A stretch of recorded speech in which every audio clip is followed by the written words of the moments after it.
Ya. Entonces, el día de ayer habíamos visto el cálculo de los parámetros hidráulicos en presas de bombeo de pozo, ¿no es cierto? El día de hoy vamos a ver lo que es una prueba de bombeo de acuífero, un caso de estudio, ¿ya? Cabe resaltar que este caso de estudio yo no lo he manejado, ¿no? No he estado presente. Es un informe que me han podido facilitarlo para poder explicar, ¿ya?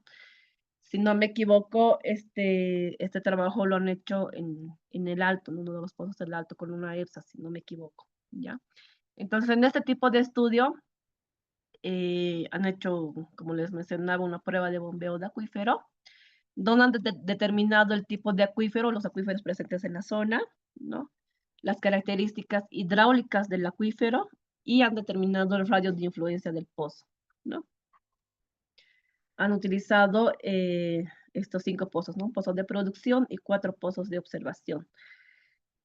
Obviamente el pozo de producción es el punto cero, no el punto de partida, ¿ya? El piezómetro 2 estaba a una distancia de 252 metros. El pozo 3 a una distancia de 572 metros. El pozo 4 a 338 metros y el pozo 1 a 20 metros. ¿Ya? Entonces, ¿cuánto es lo que ha durado esta prueba de bombeo? ¿No? Duró 56 horas, ¿no? Una prueba continua, ¿no? De 56 horas, con un caudal de producción constante de 12 litros por segundo. ¿Ya? Entonces, como les mencionaba, han utilizado los cuatro pozos de observación, ¿no? Durante esta prueba continua, en cada pozo han ido midiendo el nivel dinámico, ¿no? El descenso del nivel dinámico, ¿no? Entonces, obviamente, han requerido 5 personas, ¿no? 5 residentes, cada uno en los distintos pozos para ir midiendo el nivel, ¿no? El descenso del nivel, ¿ya?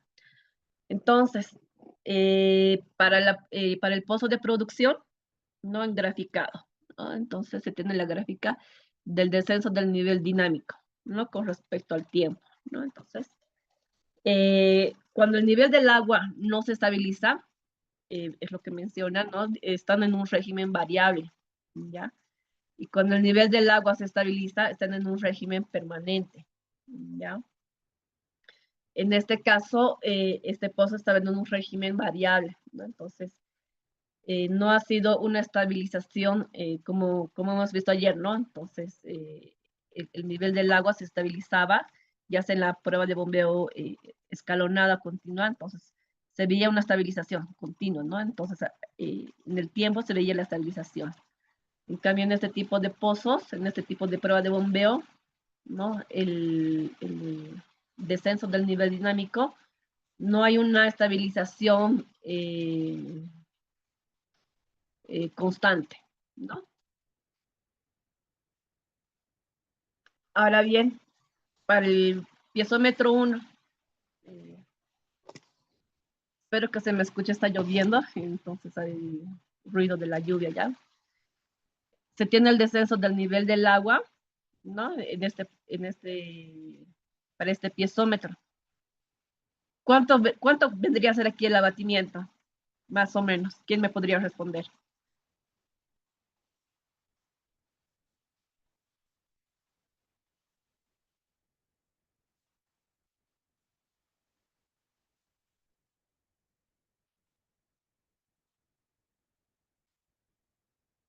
Bueno, más o menos aproximadamente, ¿no?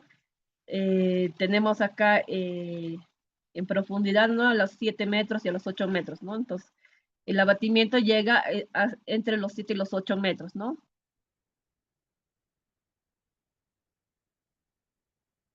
Sí, Juan Choque, sí, 8 metros, ¿no? Esperen, me voy a anotar los que participan, por favor. Denme un segundito.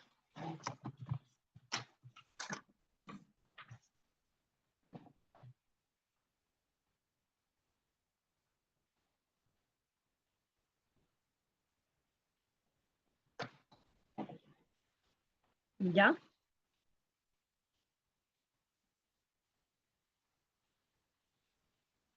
En este caso, el abatimiento.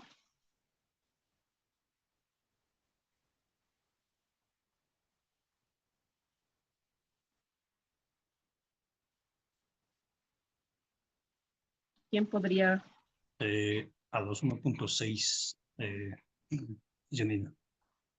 Sí, o sea, como pueden ver acá, evidentemente el último punto está más o menos a los 1.6, ¿no? Pero en este caso, ¿no? En lo que estaban realizando la prueba de bombeo de acuífero, no había una estabilización como en el anterior caso, por ejemplo. Acá, si se dan cuenta, como que estaba empezando a estabilizarse, ¿no? Empezando. Entonces, acá el descenso todavía continúa, no sabemos hasta dónde, ¿no? O sea, si seguía más de los 56 horas, esto podía seguir bajando, ¿no? Entonces no sabemos hasta cuánto podría ser el último dato de abatimiento, ¿no? Pero en este ejercicio, obviamente se ve que es a los 1.6, ¿no? Julián Cortés.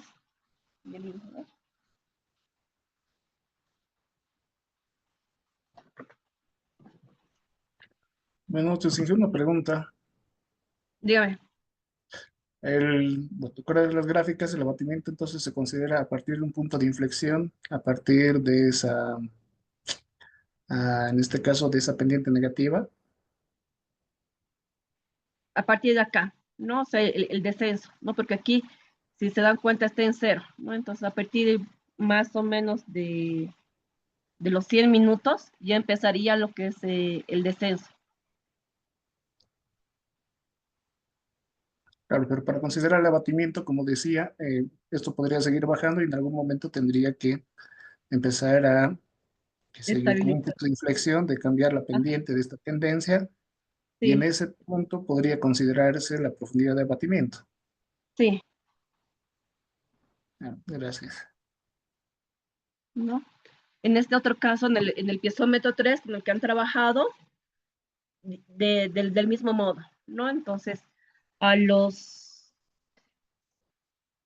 400 minutos más o menos, recién ha empezado a bajar el descenso del nivel del agua, ¿no? Pero tampoco igual por el tiempo que han utilizado, no se sabe hasta cuánto podría saber el descenso, ¿no? Porque no hay una estabilización. Esto puede seguir bajando, ¿no? Entonces no se sabe ahorita, digamos, cuánto sería mi abatimiento final, digamos, ¿no? Donde ya mi pozo se está estabilizando, si vale, ¿no? Acá lo mismo, ¿no? Entonces, esto podía seguir bajando, ¿no?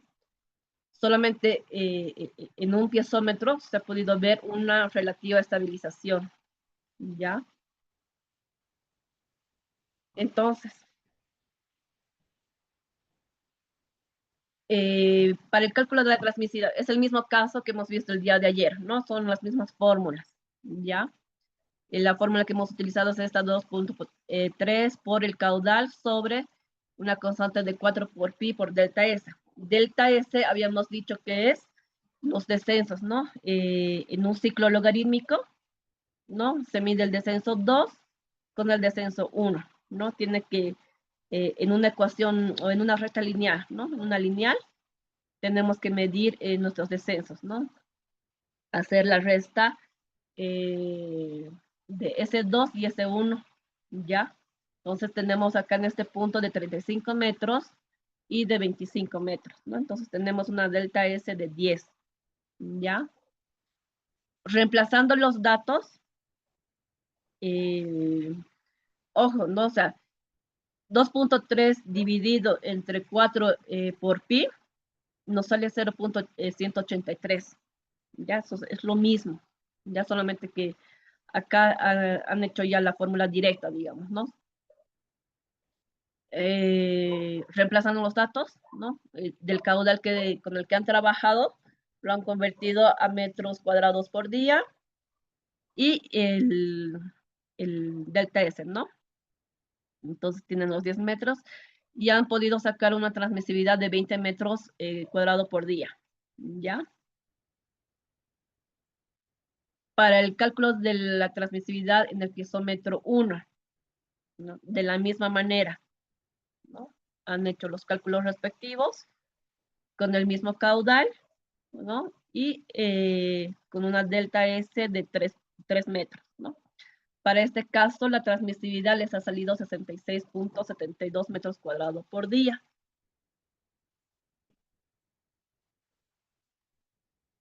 Ahora bien, indistintamente de que no se han estabilizado los otros pozos, ¿por qué no se puede hacer un cálculo de transmisividad en los otros 3 pisómetros?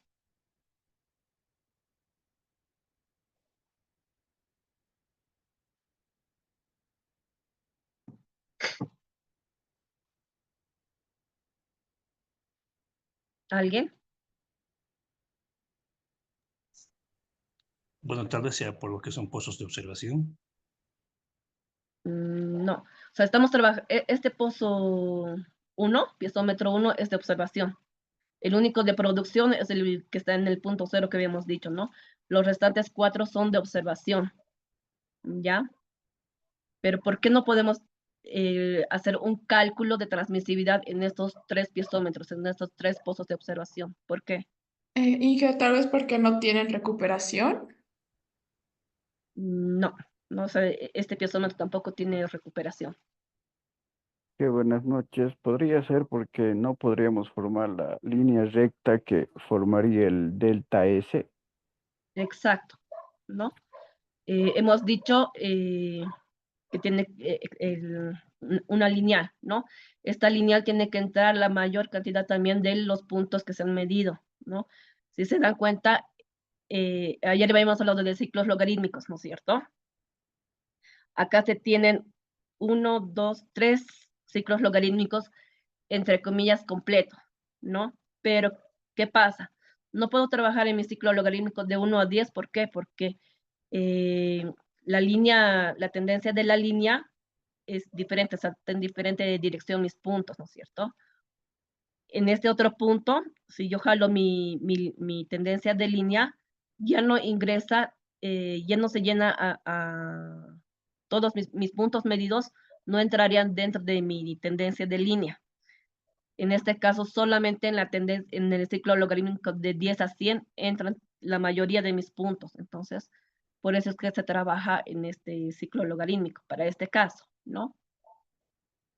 En estos, si se dan cuenta, si yo pongo yo trazo una línea, una tendencia de línea acá, no ingresan todos los puntos, entonces no completo mi ciclo logarítmico.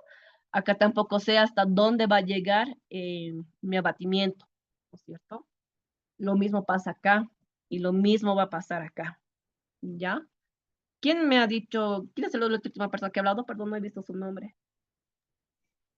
Gran Cortés, Inge. Ah, Julián Cortés, ya. ¿No? Entonces, no se puede realizar un cálculo de transmisividad precisamente por ese punto, ¿no? No cumple la relación del ciclo logarítmico ni la tendencia de línea. ¿Ya? Entonces, una vez que ya hemos sacado la transmisividad, vamos a hacer el cálculo del coeficiente de almacenamiento, ¿no? Por definición, dice el coeficiente de almacenamiento es el volumen de agua que se puede almacenar en una unidad, ¿no? En un metro cúbico, ya sea de roca o sedimento para acuíferos libres.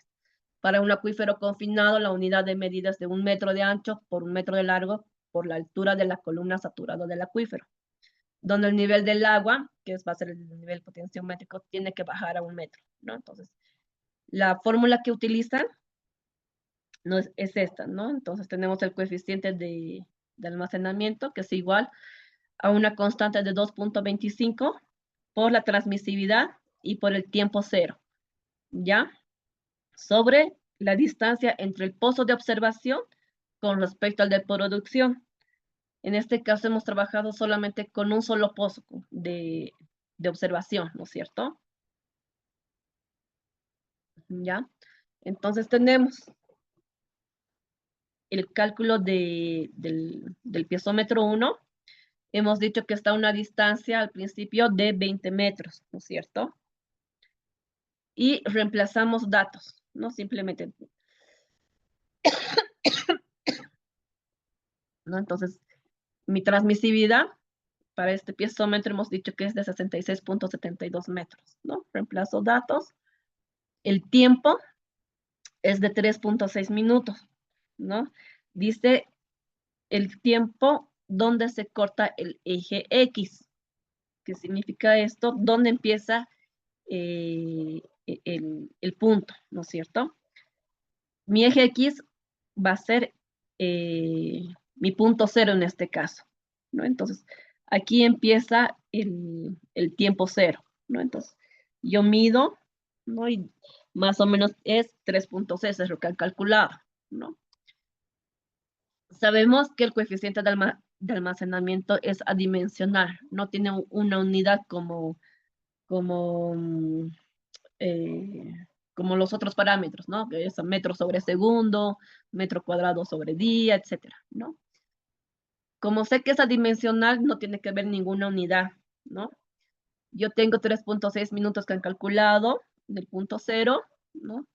Tengo acá mi transmisividad que es en metros sobre día, ¿no? Entonces, esto por cálculo matemático, para que día se vaya con una unidad, tengo que transformar estos minutos también a día, ¿no es cierto? Entonces, un día va a tener 1440 minutos, ¿no? Entonces, ya día con día se va, ¿no?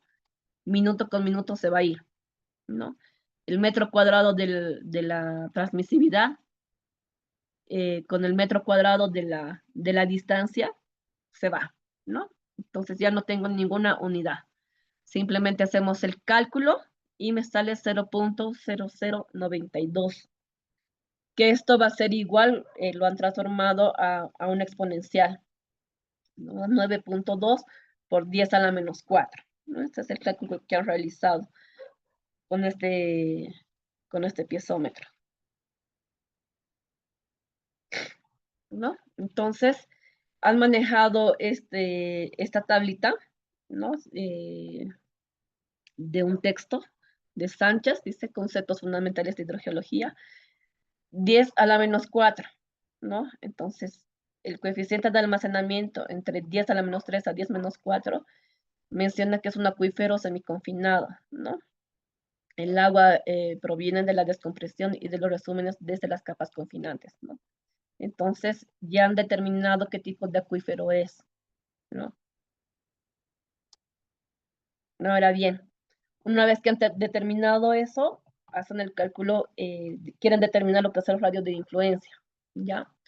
Entonces, el radio de influencia es la máxima distancia en la cual se nota el efecto de bombeo de un pozo, ¿no? Es hasta dónde me va a afectar mi cono de abatimiento, ¿no? Es esta distancia de acá.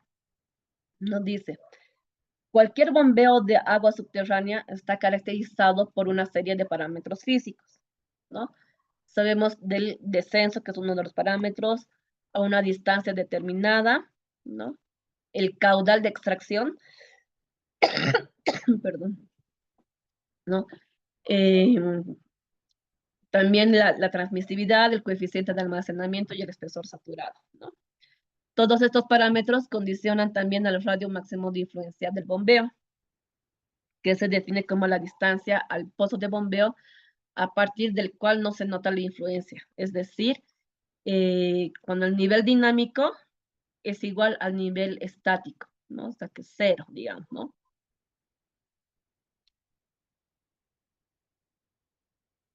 Por ejemplo, si yo tengo un pozo de bombeo, ¿no? Trabajando con mis pozos de observación, si mi cono de abatimiento va a ser pequeño, ¿no?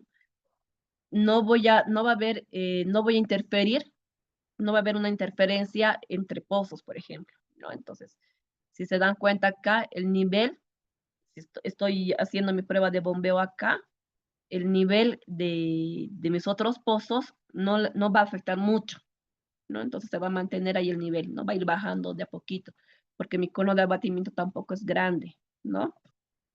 En cambio, si mi cono de abatimiento es bastante grande, ¿no? Si estoy bombeando este pozo, por ejemplo, ¿no? Entonces, el cono de abatimiento se va a hacer más grande, mi radio de influencia se va a hacer más grande. ¿Qué es lo que pasa? Si yo tengo pozos ahí, o sea, con los pozos que estoy trabajando, ¿no? Eh, puedo dejar colgado estos pozos, ¿no? Pues los puedo dejar sin agua.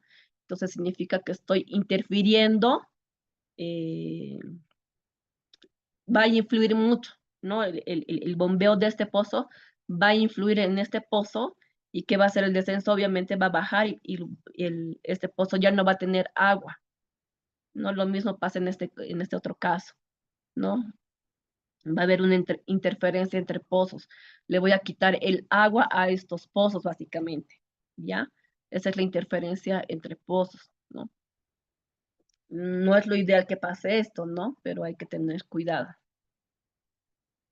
¿no? Entonces, se calcula el radio de influencia, ¿no? Han calculado a partir de la fórmula de Dupuit y Thiem, donde los descensos, S1 que conocemos, ¿no? Que es igual al caudal sobre 2 por pi por la transmisividad, ¿no?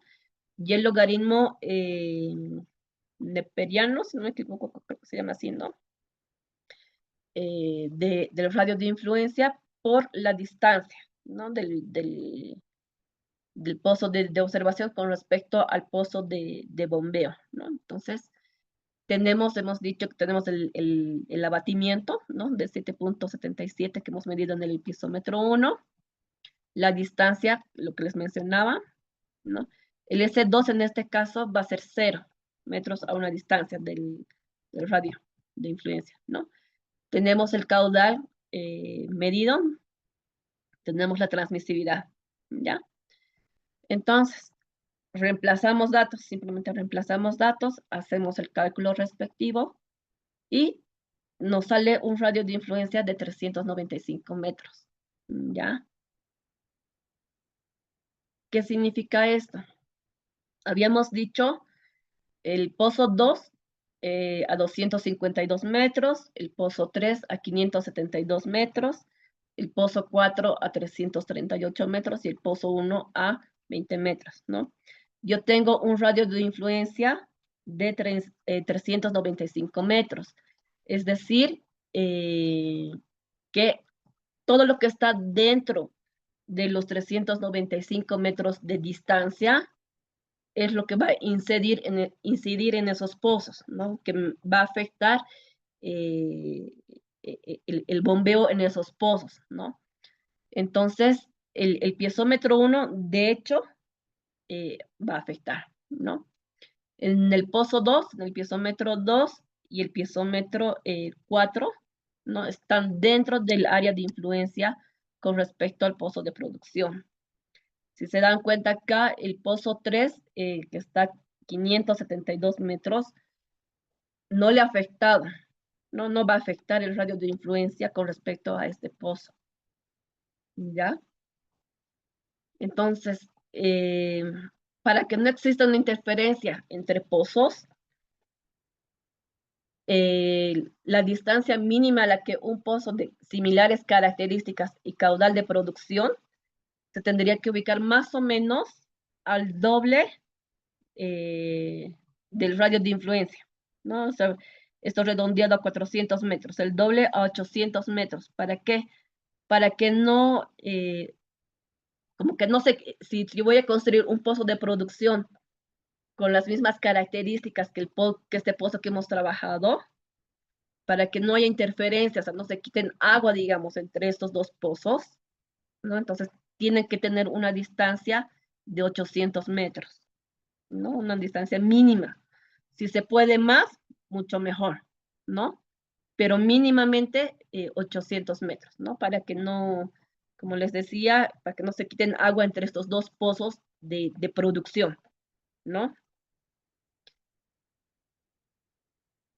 Eso es uno de los casos de estudio que he podido conseguir, ¿no? De acuífero.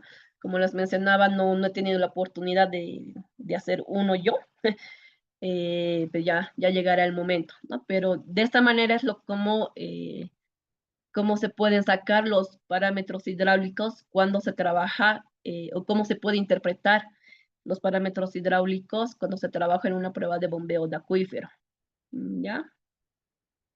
Y ahí ya sacamos nuestro radio de influencia, qué pozos va a afectar a dentro de este radio de influencia, ¿no? De la distancia. Entonces, de esa manera se puede ir trabajando, ¿no? En este caso han utilizado 4 piezómetros, ¿no? Mínimamente es 1 o 2 pozos con los que se puede trabajar, ¿no? No necesariamente tienen que ser piezómetros, o sea, construir piezómetros, ¿no? Como habíamos hablado el primer día o segundo día, creo. Eh, Pueden trabajar con pozos que no estén funcionando, ¿no? Con bomba apagada para ponerlos como de observación, ¿no? Obviamente si van a apagar la bomba, tienen que esperar a que ese pozo recupere su nivel estático, ¿no? Para poder trabajar, no apagar la bomba y trabajar ese ratito, ¿no? Entonces hay que esperar que recupere el nivel estático, ¿ya? Sin embargo, al respecto, ingeniera, para utilizar un pozo que no sea de observación estricto sensu, tendría que haber captado los mismos niveles de acuífero, ¿no? Porque Sí, sí, es importante. Y otro comentario más adicional, también en el tema del radio de influencia hay que tomar en cuenta el tipo de acuífero, ¿no? Podemos hablar el comportamiento de un radio de influencia en un acuífero confinado con un acuífero freático no es el mismo, ¿no? Entonces, por ejemplo, claro. en un acuífero confinado, el radio puede ser mayor o mínimo, el descenso, etcétera. Será importante considerar eso. Disculpe, ingeniero. Sí, no, totalmente de acuerdo. Obviamente, de acuerdo al tipo de acuífero con el que se está trabajando, no es que se vaya a utilizar las mismas fórmulas, ¿no es cierto? Para un acuífero confinado, un acuífero libre, van a tener distintas fórmulas para poder realizar estos cálculos, ¿no? No es que esta fórmula que les he mostrado va a ser igual para todos, no es así, ¿no? Entonces, de acuerdo al acuífero con el que se está trabajando, se va a utilizar diferente tipo de fórmula, ¿no? En este caso no he utilizado la de Dupuytren, hay la fórmula de Hantuch, hay la fórmula de Jacob.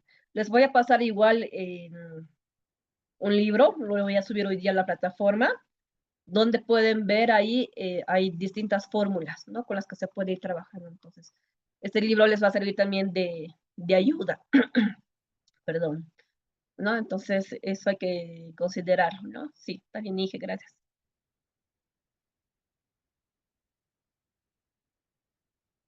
Ahora bien, solamente hoy día les voy a mostrar algunos softwares, ¿no? Lastimosamente no los tengo todos descargados porque bueno, la mayoría hay que pagarlos, ¿no? Entonces, y pues cuesta caro, ¿no?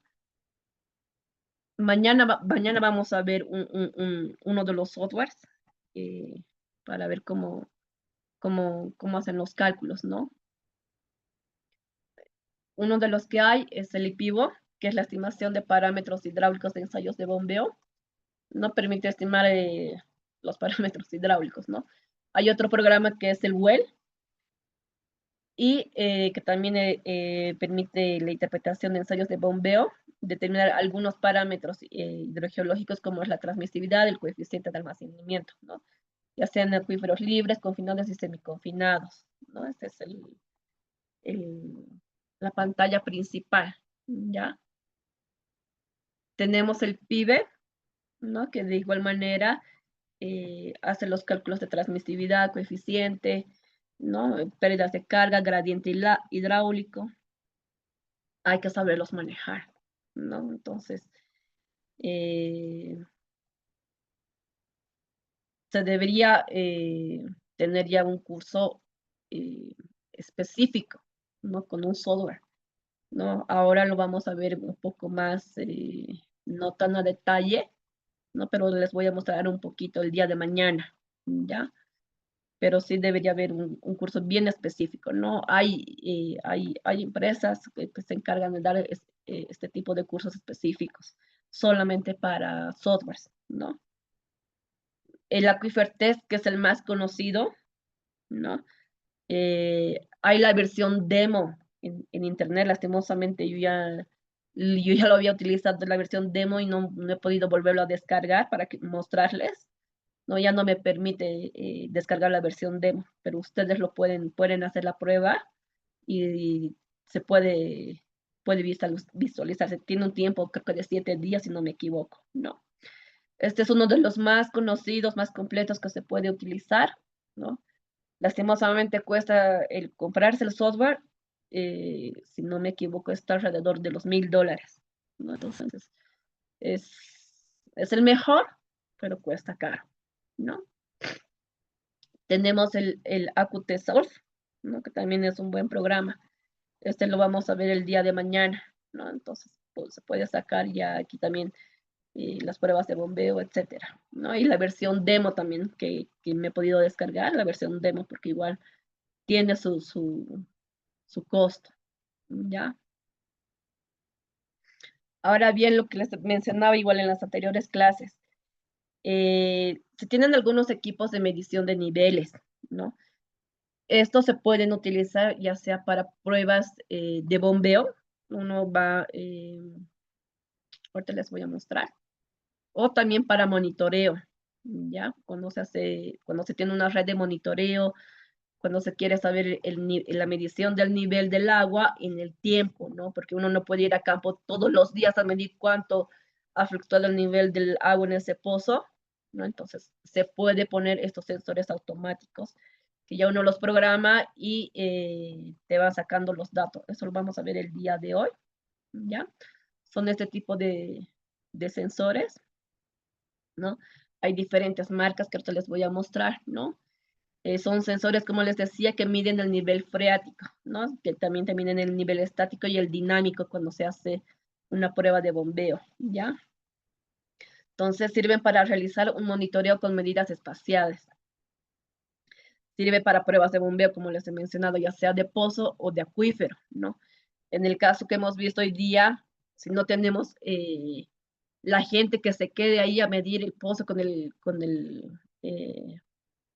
la sonda piezométrica, se programa este tipo de sensores y se los instala en cada pozo, ¿no? En los pozos de observación, se los instala y se los va programando cada tiempo que vaya midiendo, ¿no? Entonces, puede medir en la prueba de bombeo de acuífero o en la prueba de bombeo de pozo y obviamente de monitoreo, ¿no? Hay algunos divers que son de transmisión remota por Bluetooth o lector óptico, ¿no? El que yo tengo actualmente, que estoy manejando en realidad, es el del lector óptico que ahorita les voy a mostrar, ¿no? Entonces, hay distintos tipos de divers, ¿no? Unos que te miden solamente el nivel del agua, hay otros que te miden el nivel del agua y la temperatura, otros te miden el nivel del agua, la temperatura y la conductividad, y también otros que te miden el pH, ¿no? Dependiendo la marca, varía entre $1000 y $2500, más o menos, ¿no? Este es el principio de funcionamiento, por ejemplo, ¿no? Miden los level loggers, ¿no? Que es para medir el nivel del agua, te miden la presión total, la presión absoluta, ¿no? Entonces, cuando este level logger yo lo sumerjo dentro del pozo, ¿no? Lo instalo, registra la combinación de la presión barométrica y la presión del agua, ¿no? La presión barométrica y la presión del agua, ¿ya? La presión real, solo del agua, que es esta distancia de acá hasta el punto cero, desde el punto cero,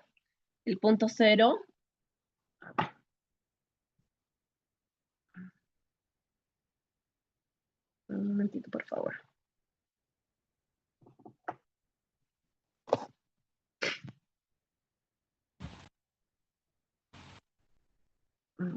No sé si se me ve.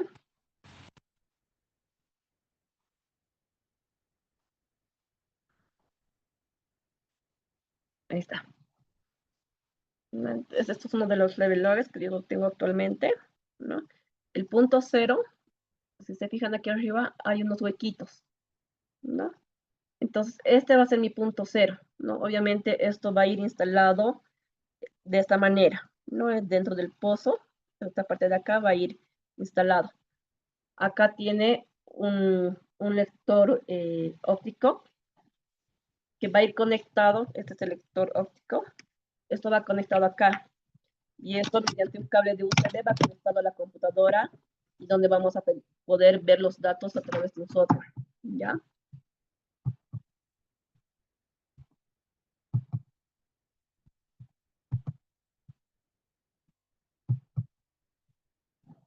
¿No? Entonces tenemos el punto cero, ¿no? La presión real del agua sobre el sensor se obtiene restando la presión barométrica. Ojo, ¿no? O sea, cuando se está instalando los sensores, ¿no? Cuando se hace monitoreo, tenemos que instalar un barologger para medir la presión barométrica, no la presión atmosférica, ¿ya? Entonces, la presión real del agua sobre el sensor se obtiene restando la presión barométrica de la presión total, ¿no? El mejor método para compensar la presión barométrica es emplear un barologger, lo que les mencionaba, ¿no? Que se va a instalar por encima del nivel del agua, es decir, este barologger no va a estar dentro del agua, ¿no? Va a estar por encima del agua, no va a estar ahí, no va a tener contacto con el agua, ¿ya? Las lecturas del nivel del agua de los level loggers se compensan automáticamente con la temperatura, ¿no? Entonces, tenemos la altura real de la columna de agua, desde el punto cero hasta el nivel freático o estático, ¿no? Esta va a ser nuestra altura real de la columna de agua. Tenemos lo que es la presión barométrica, ¿no? Las lecturas que va a obtener mi level logger, ¿no? Y la profundidad del nivel del agua que va a estar por debajo del punto de referencia, ¿no? Los level loggers miden la presión del aire más la columna de agua por encima del sensor, por encima de este punto cero. ¿Ya?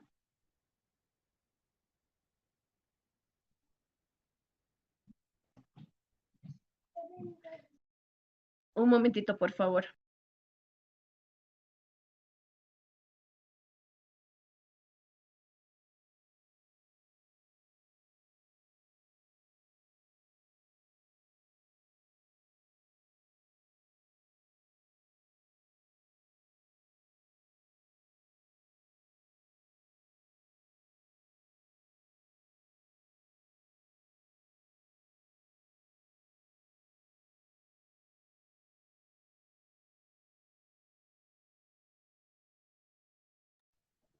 Mil disculpas.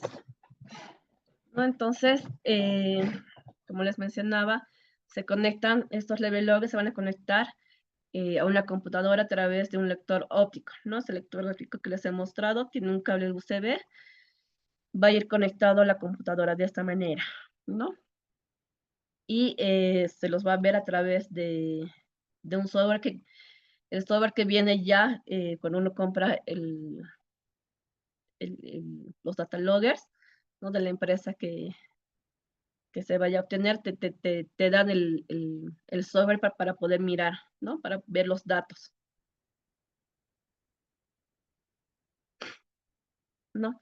Estos, por ejemplo, son de transmisión remota. Actualmente en Santa Cruz, ¿no? La red de monitoreo de Santa Cruz que maneja el servicio de gestión de recursos hídricos de la gobernación de Santa Cruz, inicialmente tenían los sensores, ¿no? Instalados en cada uno de sus pozos de monitoreo. Ya con el tiempo, con proyectos, etcétera, con financiamiento, han podido comprar este tipo de comunicación para que sea en transmisión remota, ¿no?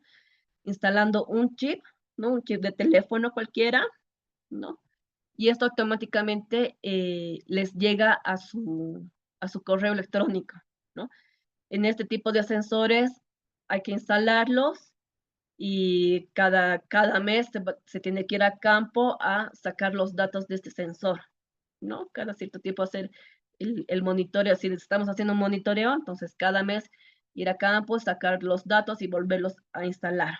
En este caso, ya uno no necesita ir a campo, ¿no? Entonces, directamente te llega ya al correo, ¿no? Igual de igual manera se los programa y te llega automáticamente al correo.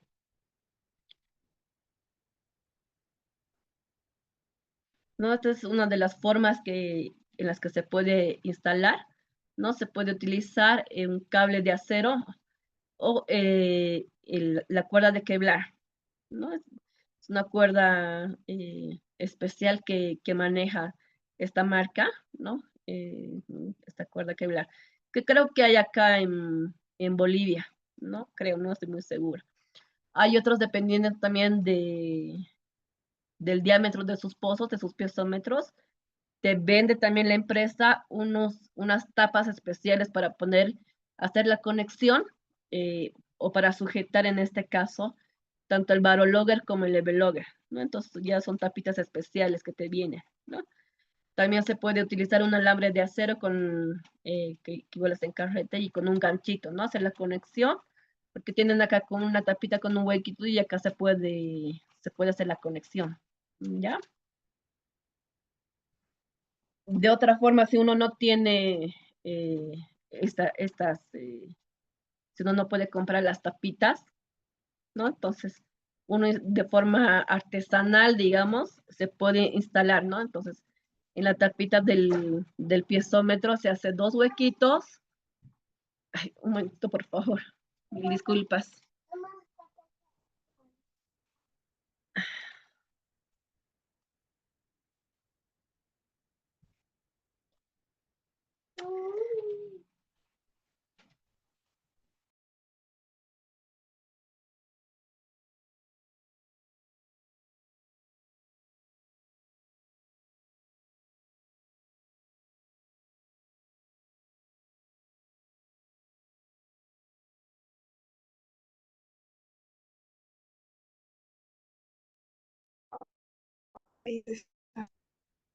No te he dicho, no bien, no ve.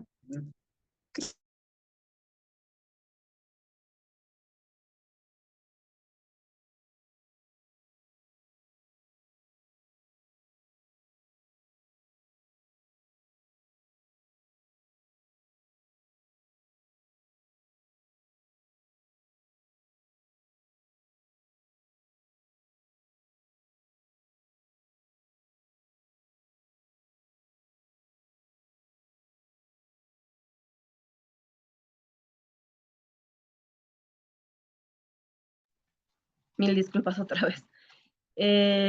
Bueno, les decía, ¿no? Entonces, si uno no puede comprar esas tapitas especiales, uno ya de forma artesanal puede fabricar, ¿no? ¿Qué es lo que se hace? Se puede hacer la perforación con 2 huequitos, ¿no? Y un ganchito para que vaya conectado la cuerda que se vaya a pasar, ¿no?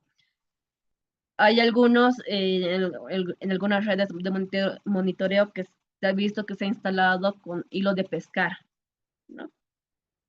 Y también se puede utilizar, que estoy acá, un cable acerado, que es forrado con un plástico PVC, ¿no? Entonces, es de mejor resistencia que el hilo de pescar. El hilo de pescar es un poquito más, lo veo un poquito más inestable, ¿no? Se puede romper, eh, con el tiempo, ¿no? Si ponemos este tipo de tapitas, puede ir raspando con el tiempo y el sensor se puede caer al fondo del pozo y ya pues difícil de recuperarlo, ¿no? Este tipo de cable acerado ya es un poco más resistente también, ¿no?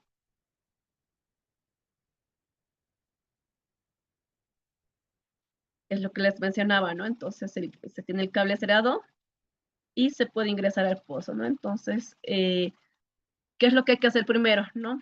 Ya sabemos las características técnicas del pozo o del piezómetro, ¿no? Hay que medir el nivel freático o el estático con una sonda piezométrica, ¿no? Porque son, pues, ya sea un pozo de observación o un pozo de monitoreo, sabemos que no tiene bomba ni nada, ¿no? Solamente está el pozo. Medimos el nivel freático o el estático, ¿no? Sabemos dónde está la ubicación de los filtros, ¿no? El diseño del pozo. Y si estamos haciendo una prueba de bombeo, ¿no? Sabemos a qué profundidad está instalada la bomba, ¿no? hay que conocer también las características del sensor que se quiere, ¿no? Entonces, por ejemplo, el número de modelo indica la fluctuación del agua por debajo del nivel del agua que el sensor de presión puede tolerar. Es decir, hay level logger 5, ¿no? Que está disponible en rangos de M5, M10, M20, M30, M200, ¿no? Significa que a partir de mi nivel freático o estático, yo puedo instalar, dependiendo de este rango, puedes instalar por debajo del nivel estático o freático 5 metros. Este sensor me va a medir a partir de los 5, me va a tomar el dato dentro de ese rango, ¿no? De 5 metros, o de 10 metros, o de 20 metros, ¿no? Entonces, si mi nivel está a los 10 metros, digamos, y estoy utilizando un M10, significa que el sensor yo lo tengo que instalar hasta los 10 metros por debajo del nivel freático o estático, ¿ya? Después, bueno, dice para piezómetros de observación de prueba de bombeo entre 20 y 30 metros y para pozos de producción mayor a 30 metros, ¿no? Y obviamente la instalación del software para la descarga de datos de los sensores, ¿ya? Este es uno de los sensores que hemos instalado en uno de los pozos de monitoreo en Sacaba, ¿no? Obviamente, como les decía, hemos medido el nivel del agua, el nivel freático. En la tapita lo hemos instalado, lo hemos hecho agarrar con los huequitos, ¿no? Le hemos puesto un peso para que crea más estabilidad, ¿no? No es un requisito, no es necesario, pero para que no, por la fluctuación del agua, para que no esté como que bailando, digamos, ¿no? Entonces, para que tenga un poquito más de peso, ¿no? Y obviamente sujetado ya sea al agarrador o eh, a un objeto, ¿no? Para que tenga, no esté necesariamente raspando los huequitos. Como es acero esto, por ejemplo, para que no esté raspando con el tiempo, entonces lo hemos amarrado eh, a un aparatito ahí, ¿no? Y le hemos metido el sensor, ¿no? Este es el peso que les mencionaba, ¿no? Entonces, esto ha sido instalado y obviamente es bueno, recomendado, dejar un poco de cuerda por si acaso, ¿ya? Entonces, estos sensores hay que programarlos antes de meterlos al pozo, al piezómetro, ¿no? Que ahorita lo vamos a ver. Entonces, eso es lo que les mencionaba, ¿no? Hay distintos tipos de sensores, ¿no? Esta es de la marca Van Essen, que son alemanes, no, holandeses, ¿no? Este tipo de sensores utiliza la medición y el registro autónomo del nivel del agua subterránea y de la temperatura, ¿no? Este tiene una memoria de 72.000 mediciones por parámetro y proporciona la capacidad suficiente para realizar una medición cada 15 minutos durante más de 2 años, ¿no? Registra la fecha, la hora, el nivel del agua, la temperatura, ¿no? Entonces, hace el monitoreo del agua subterránea a largo plazo, se puede hacer el monitoreo de cuencas y en zonas de recarga-descarga, ¿no? Este es otro tipo de diver, un microdiver, es más pequeño, ¿no?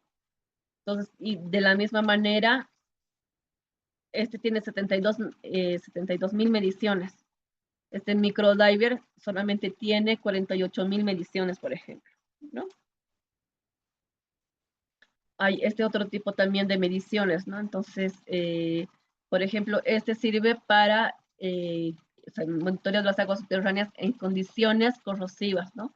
Como el agua salobre o el agua de mar, ¿no? Entonces, esto es más resistente en este caso, ¿ya? Y este es para medir la presión barométrica, ¿no? Tienen una duración de hasta 10 años por lo menos, ¿no? Tiene 72.000 mediciones esto, ¿no? El tamaño es más o menos de 90 centímetros. Este es otro tipo de sensores, ¿ya? Entonces, para otro tipo de características, ¿no? Por ejemplo, para desechos mineros, la vigilancia de contaminación, para monitoreo de calidad del agua, por ejemplo, ¿no? Es resistente a la corrosión, ¿no? Entonces, hay distintos sensores que uno puede utilizar dependiendo para el objetivo del proyecto que se esté manejando, por ejemplo, ¿no? Este es de otra marca. Estos, si no me equivoco, ya son japoneses, creo, o chinos, no recuerdo ahorita, ¿no? Entonces, son otro tipo de sensores, ¿no? Entonces, tienen una capacidad de 30.000 datos de almacenamiento, ¿ya? Los más conocidos, que en lo personal me parece más de mejor entendimiento, son los de Solins, ¿no? Tenemos el Level Logger 5, ¿no? Con distintos rangos, habíamos dicho, ¿no? El de 5, 10, 20, 30, ¿no? Entonces, esas son las especificaciones técnicas del Level Logger, ¿no? Tenemos el Junior, y este, por ejemplo, tiene la capacidad de 150.000 lecturas, ¿ya? Tiene una vida útil de 10 años. Es decir, si yo les he instalado, por ejemplo, estos han sido instalados el 2023, significa que hasta el 2033 yo voy a tener una buena recepción de lecturas, ¿no? Solamente 10 años y ahí terminó su tiempo de vida.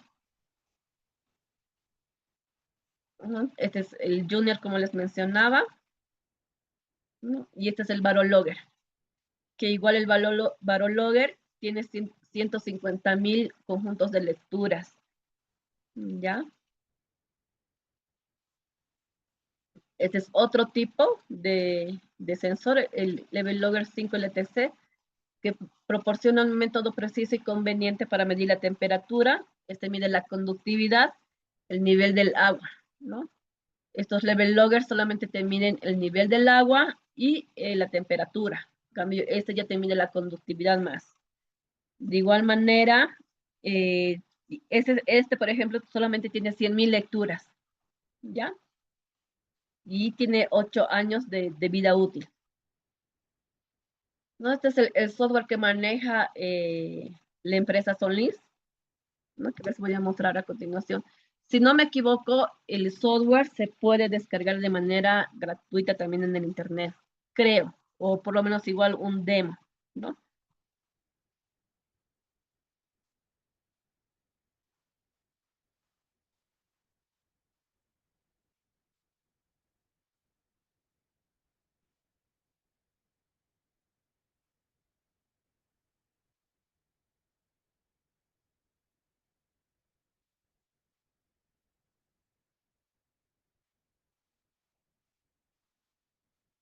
¿No? Entonces, este es el software. Como han visto, como les he mostrado, yo tengo ahorita en este momento tengo un Level Logger, ¿no? Y tengo mi lector óptico. Entonces, ¿qué es lo que yo hago? Obviamente hay que instalarlo primero, ¿no? Entonces, yo recupero los ajustes del Level Logger, ya ha sido programado, por ejemplo, ¿no? Entonces, va a leer.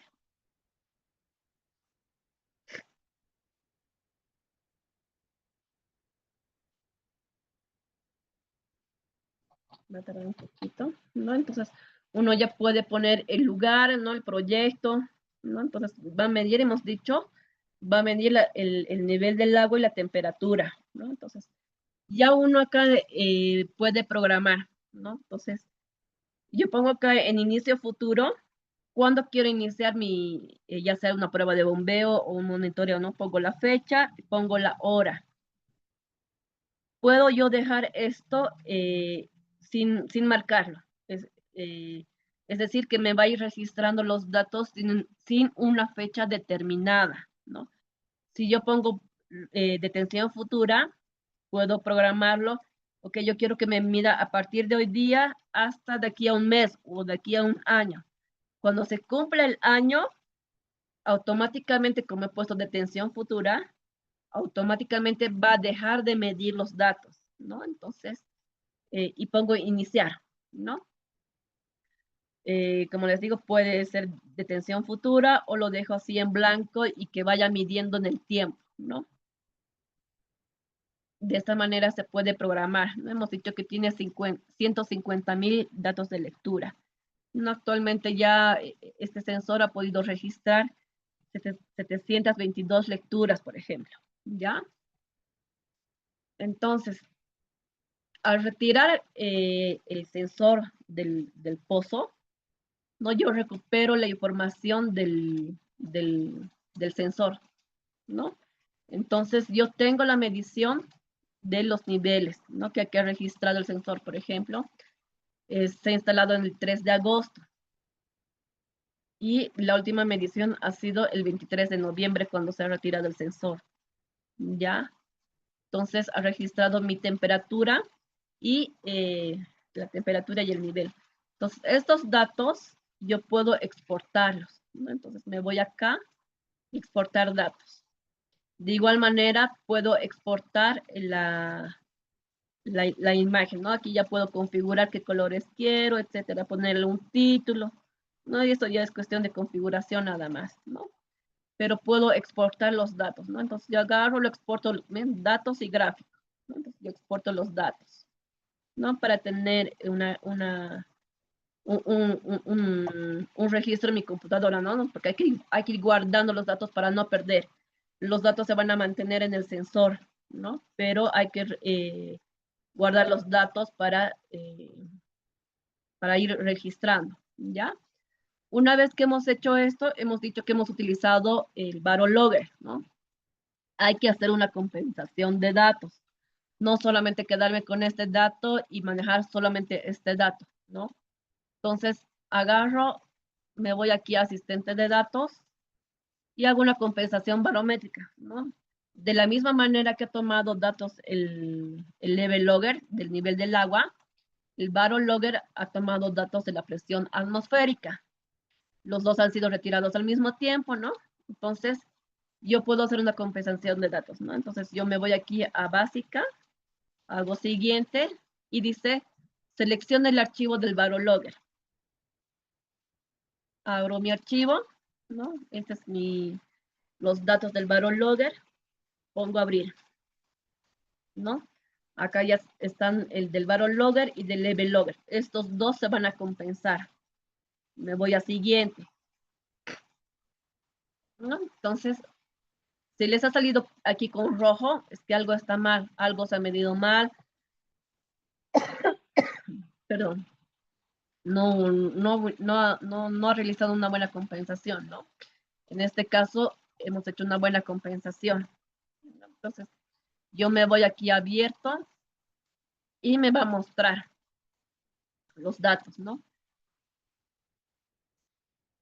En el level logger, el nivel, por ejemplo, el 3 de agosto, me ha registrado a los 27 metros.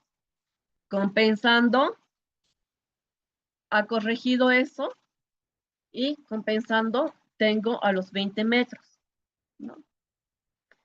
De igual manera, yo descargo mis datitos, ¿no? Y los guardo mis datos, ¿no? Entonces ya estoy registrando en un Excel estos datos, ¿no? Entonces con estos datos ya compensados voy a trabajar, ¿ya? De esta manera.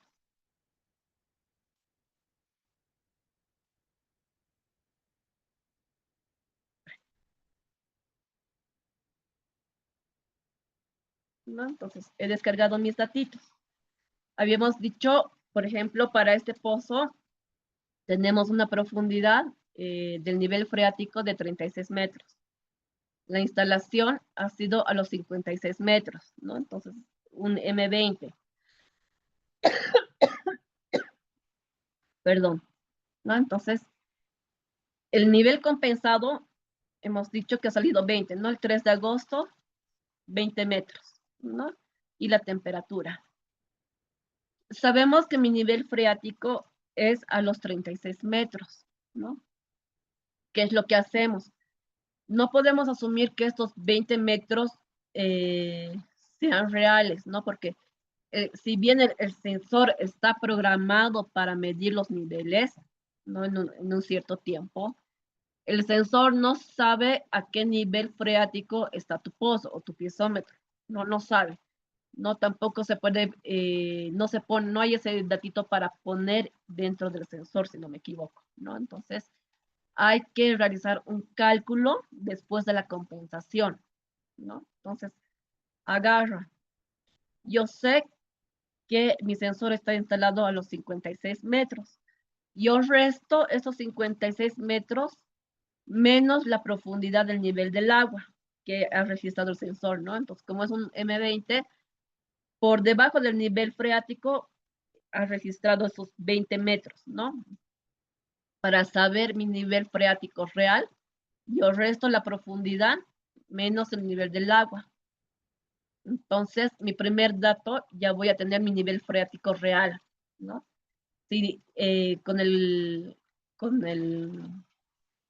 con la sonda piezométrica me ha salido que tengo 36 metros, ¿no es cierto? Haciendo el cálculo, yo voy a tener un nivel freático real de 35 metros. Significa que o sea, la variación entre este nivel inicial que se ha medido con respecto a esto no ha variado mucho, ¿no? Si se dan cuenta, la variación no ha sido mucho, ¿no? La fluctuación del nivel del agua no ha sido mucho, ¿no? Entonces, como que se ha ido manteniendo constante el nivel del agua, ¿no? En este caso, en esta época seca que no ha habido lluvias ni nada, entonces se ha mantenido el nivel del agua, ¿ya? Entonces, este cálculo, realizamos el cálculo respectivo, ¿no? Para ver cómo es que ha ido fluctuando el nivel del agua, ¿no? Entonces, no se maneja este cálculo compensado, ¿no? Entonces, hay que restar, hay que saber a qué profundidad se está instalando el sensor para hacer el cálculo, ¿ya? De esta manera se trabaja con los sensores automáticos, ¿ya?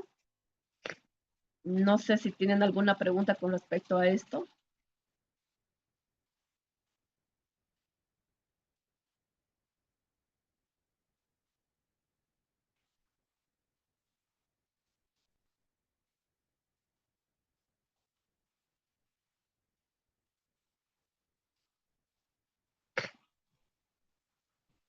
Sí, Janina, sobre la compensación, por favor, no sé si podrías repetir.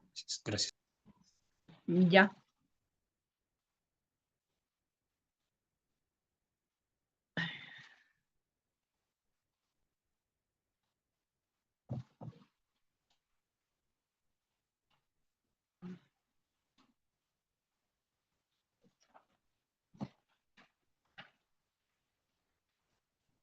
Entonces, habíamos dicho que el level logger me va a medir la presión de la columna de agua, ¿no es cierto?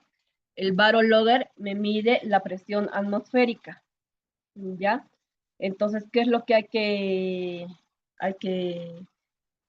hace el cálculo del programa en este caso? Hace una compensación con respecto al del barologger con el level logger, ¿no? Una compensación de datos porque están midiendo uno por debajo del agua y otro por encima, ¿no? Entonces, lo que se quiere es medir es la altura de la columna de agua, ¿no es cierto? Entonces, hemos dicho, tenemos los datos que hemos sacado, ¿no? Del sensor. Nos vamos aquí al asistente de datos.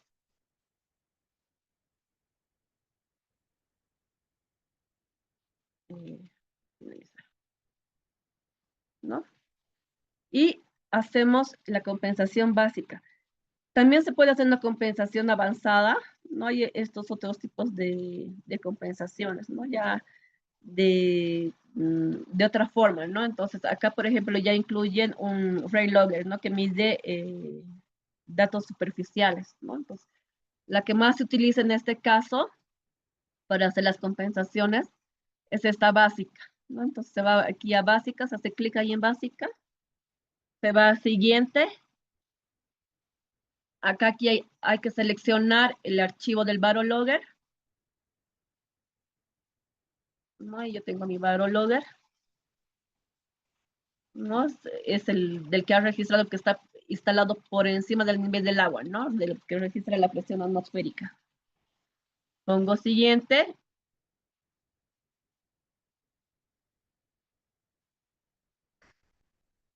¿No? Y ahí ya me he hecho la compensación, ¿no? Entonces, si se dan cuenta, el nivel aquí estaba en 27 y en el compensado ya son 7 metros que ha compensado en este caso, aproximadamente 7 metros que ha compensado, ¿no? El, del nivel del agua, ¿no? Entonces, de esta manera se trabaja ya con estos datos en el Excel que les he mostrado. Siempre hay que realizar esa compensación en el mismo programa para poder trabajar con estos datos, ¿no? Porque, como les mencionaba, el level logger no sabe, primero que no sabe a qué profundidad está el nivel freático, ¿no? Entonces, como no sabe, solamente está registrando esos 20 metros de columna de agua, ¿no? Hasta el punto cero del sensor, ¿no? El punto cero que les he mostrado, esos huequitos que tiene el sensor, esos puntitos están a una distancia de 20 metros, ¿ya? Entonces, eso es lo que está midiendo, esos 20 metros por debajo del nivel del agua, es lo que está midiendo el sensor, ¿no? Es lo que se está compensando. Entonces, a partir de esta compensación,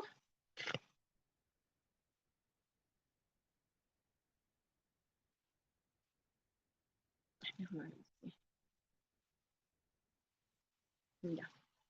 A partir de esta compensación, como sabemos que el nivel freático está para este ejercicio, ¿no? Está a los 36 metros y la instalación de profundidad está a los 56 metros, ¿no? Pero si yo utilizo solamente estos niveles compensados, pues imagínense, ¿no? Entonces, de 36 metros a 20 metros ha bajado pues un montón, son 14 metros o 16 metros, perdón, de diferencia, ¿no es cierto? Con respecto al nivel freático inicial, ¿no? Entonces, tendría que haber pues acá una distancia pues muy considerada, ¿no? Una fluctuación de 16 metros, ¿no?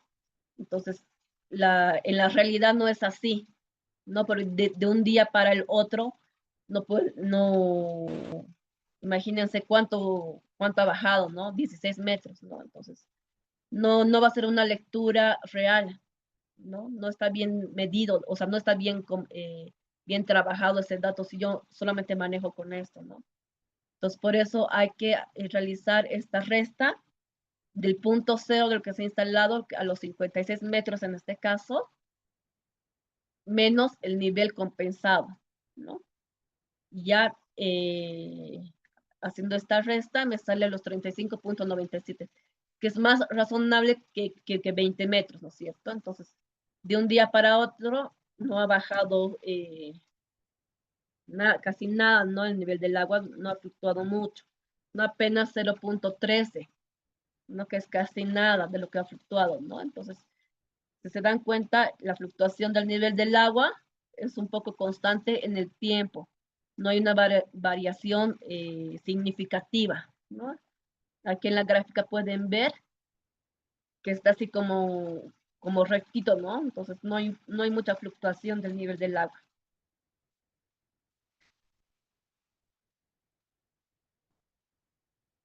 No sé si se entiende, Inge. Está bien, muchas gracias. Bueno, esto les quería mostrar el día de hoy. Ya estamos en el último. Mañana ya con más calmita para no dejarnos a la mitad, vamos a ver el software para ver de manejar los datos, ¿no? Para ver cómo hacer el cálculo de datos a partir de una prueba de bombeo. ¿Ya?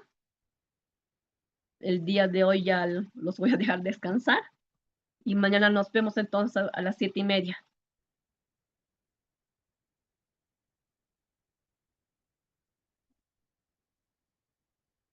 No sé si hay una lista, creo, o no sé si van a hacer captura de pantalla, pero por si acaso en el chat dejen su nombre y apellido.